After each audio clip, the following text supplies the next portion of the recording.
जज्बे की उम्र नहीं होती और जब बात पैशन की हो तो वो किसी भी उम्र में फॉलो किया जा सकता है, क्योंकि अक्सर हम अपनी ज़िंदगी में कई सारे काम में मशगूल हो जाते हैं। लेकिन जब बात अपने पैशन को फॉलो करने की हो तो उसका एक बहुत ही अनोखा एग्जाम्पल है रवि बाला शर्मा जी, जो इस वक्त हमारे साथ है। एंड 62 ईयर्स की उम्र में जिस तरह आप अपने पैशन को, अपने डांस को, अपनी सिंगिंग को फॉलो कर रही हैं, क्या कहेंगे आप? मुझे बहुत अच्छा लग रहा है कि मेरी अब ये 60 के बाद एक नई जिंदगी शुरू हुई है अपने पैशन के लिए उसको बनाए रखने के लिए।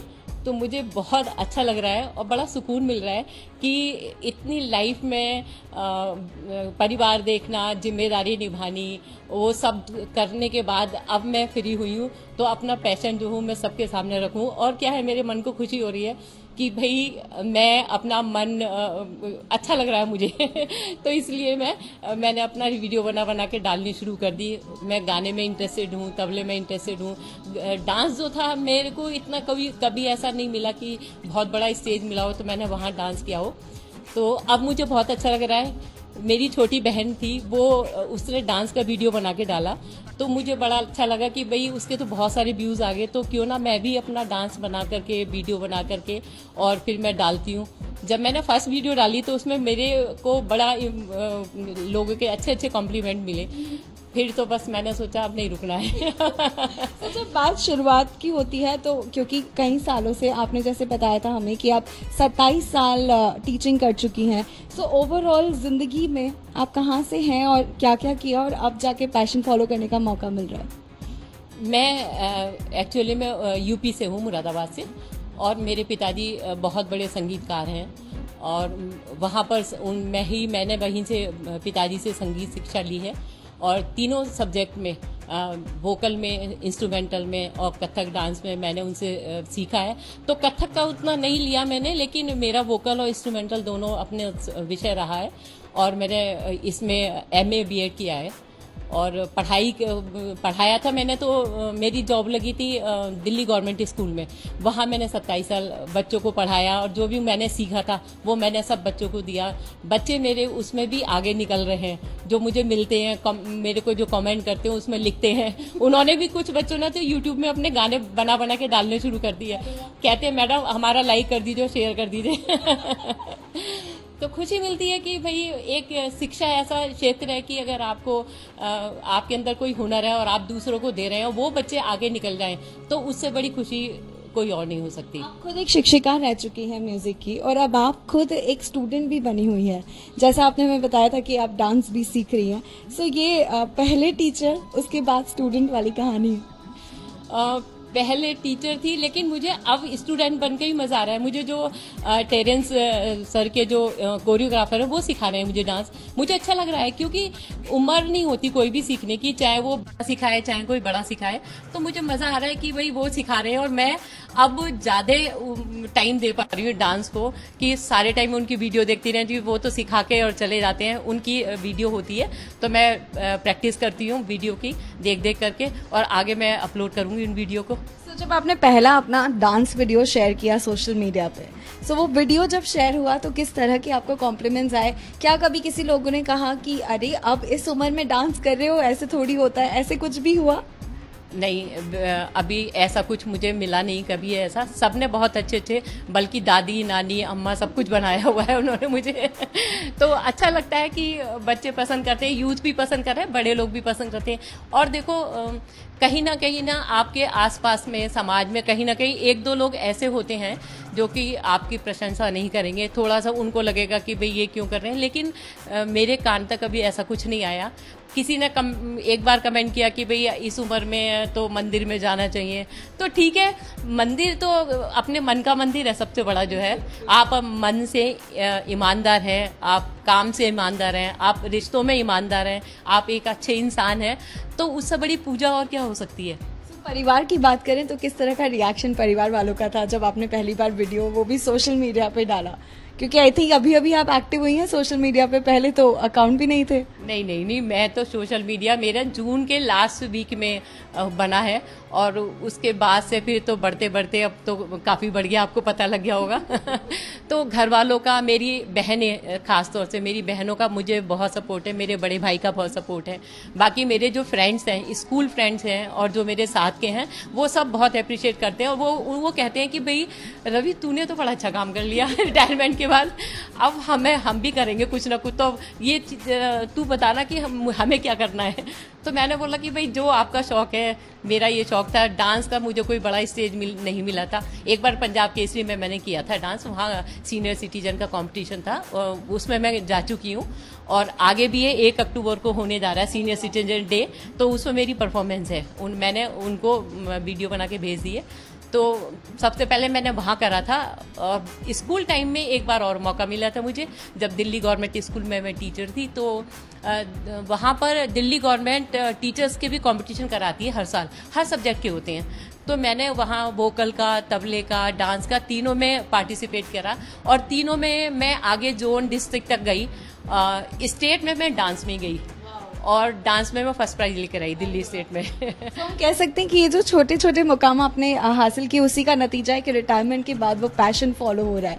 सो किस तरह आपके बच्चों का रिएक्शन रहा, कैसे वो अब, क्योंकि मम्मा तो अब सेलिब्रिटी हो गई हैं। बच्चे मेरे दोनों बहुत खुश है। मेरा दामाद जो है वो बहुत खुश है, हर उसमें वाह मम्मी ये क्या हो रहा है मम्मी। तो मेरे दामाद बहुत अप्रिशिएट कर रहा है। और मेरे बच्चों के जो दोस्त हैं, ये मेरा बेटा एकांश है, उसका दोस्त है भुवन बाम करके, उसका यूट्यूब चैनल है बीबी की बाइन करके। तो जो दिलजीत दोसांझ का जो डांस था वो उसी ने पहले शेयर किया था, उसके शेयर करने के बाद उसने फिर दिलजीत को उसमें जोड़ा, तो उन्होंने देखा, उन्होंने उसके बाद फिर वायरल होना शुरू हो गया, फिर तो चल ही रहा है।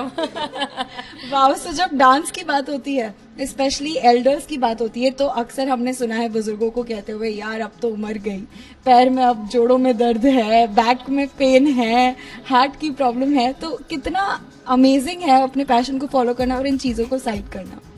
नहीं देखो, मन चंगा कटौती में गंगा, एक ही है ना। तो अगर आप अपने मन से अपने मन को सही रखो, मन क्या अपने शरीर को सही रखो, फिटनेस लानी इस एज में बहुत जरूरी है।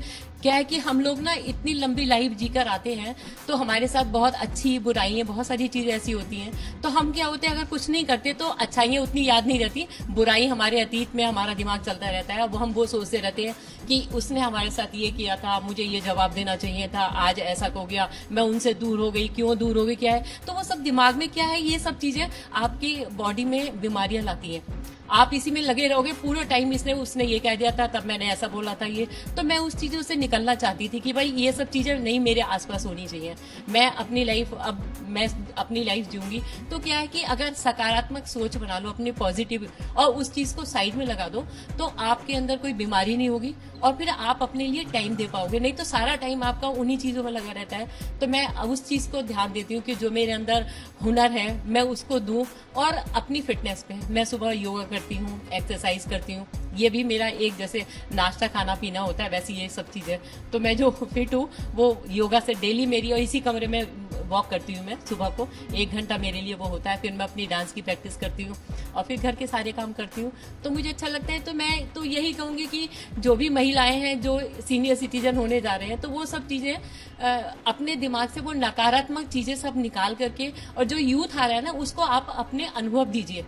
और उस चीज को, जो भी यूथ आ रहा है, आपके घर का परिवार में जो रिश्तेदार है, आपकी बहन है, बेटी है, बहू है, उसके अंदर अगर हुनर है ना कोई, तो आप उसको सपोर्ट करिए। ये नहीं कि अरे तुम तो शादी होके आई हो ना, अब तो तुम्हें घर संभालना है, ये चाबी लो और ये लो, अब तुम संभालो घर। नहीं, हम बड़े हैं, हमारा एक ये कर्तव्य बनता है कि हमारे घर जो भी बहू हो या हमारी बेटी हो, अगर उसके अंदर जो भी हुनर है और वो निकालना चाहे, तो हमें सपोर्ट करना चाहिए। तो शायद अगर मेरी बहू होती तो मैं कहती, अगर वो ऐसा कुछ होती तो कहती है तू भी कर, मैं भी करती, दोनों करते हैं। तो बहू की बात निकली तो आपका बेटा तो है जो हमारे साथ है, तो क्या हम एकांश से पूछ सकते हैं कि कैसा लगता है जब मम्मा परफॉर्म करती है, and how much you enjoy? Social media पे आप ही शेयर करते हैं अक्सर। सो एकांश, कितना मजा आता है? मेरे को, मैं काफ़ी इंजॉय करता हूँ ये सारी चीज़ें। एंड मेरे को जब स्टार्टिंग में लगा था कि मम्मी का फेसबुक पेज बनना चाहिए, तो मैंने सोचा कि यार फेसबुक के साथ साथ इंस्टाग्राम भी बनना चाहिए, तो मैंने उस पर डाला था। तो मेरे सारे दोस्त अभी ऐसे होते हैं कि हमें आंटी से मिलना, आंटी से मिलना, आंटी से मिलना, आंटी के साथ ये परफॉर्मेंस चाहिए, ये कोलैबोरेशन करना है। और मैं भी पढ़ता रहता हूँ कमेंट्स, मेल्स जो भी आते रहते हैं, तो बहुत खुशी होती है। मतलब ऑलमोस्ट ऐसा होता है चुपचाप शायद अंदर ही अंदर हल्का सा खुशी में रो लेता हूँ कि यार मम्मा कितना अच्छा कर रहे हो आप, तो बहुत ज़्यादा खुशी होती है। अमेजिंग। वक्त नहीं होता एग्जैक्टली। तो मतलब मेरे को मम्मी से ऐसी चीज़ों में बहुत ज़्यादा इंस्पिरेशन मिलती है, क्योंकि मेरे को लगता है कि कभी कभी मैं भी थक जाता हूँ कुछ कुछ काम करते हुए लाइफ में। तो मेरे को लगता है क्या जब मम्मी मेरी कर सकती है, और वो इस एज में इतने बुढ़ापे में घर देखना, खाना वाना खिलाना मेरे को, तो मैं क्यों नहीं कर सकता। तो बहुत ज़्यादा अच्छा लगता है। मतलब बहुत पॉजिटिव वाइब है। मेरे को ज़्यादा लोगों की ज़रूरत नहीं पड़ती। I am happy with my mom. So एक लास्ट क्या मैसेज देंगे आप आज की यूथ को और स्पेशली सीनियर सिटीजन्स को? यूथ को तो मैं बोलूंगी कि भाई आपके अंदर जो पैशन है ना उसको निकालो बाहर, लेकिन पेशेंस के साथ। ये नहीं कि आज हमने करा है, नई सफलता मिल रही हमें तो हम छोड़ देते हैं। नहीं, छोड़ो नहीं, गिव अप नहीं करो। आप उसके लिए लगन से, मेहनत से, ईमानदारी से अगर करोगे ना तो वो जो गोल है ना वो मिलकर रहेगा, खत्म नहीं होगा।